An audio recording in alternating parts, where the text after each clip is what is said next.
In today's tech video, we're tackling a common question of how to delete apps off your Sharp Smart TV. Whether you're decluttering your home screen or freeing up space for new apps, I'm here to show you how to do this. So let's dive into it.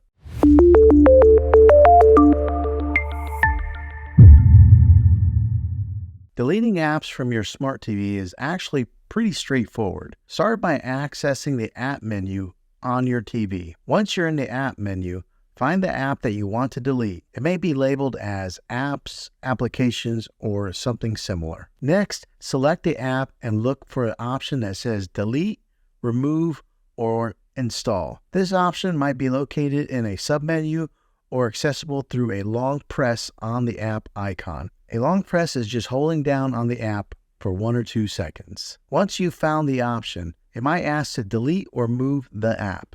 Just confirm that you want to delete it. And just like that, it's gone. The variation of how to delete an app on your TV always depends on the year and the model of your TV. But this method I explained should point you in the right direction of how to delete an app on your TV. And there you have it. Deleting apps off your smart TV is quick and easy, giving you more control over your entertainment experience. If you found this video helpful, go ahead and click a thumbs up on it. Go ahead and subscribe to my channel. I make tech videos all the time, and I'd love to have you back in the next one. Take care.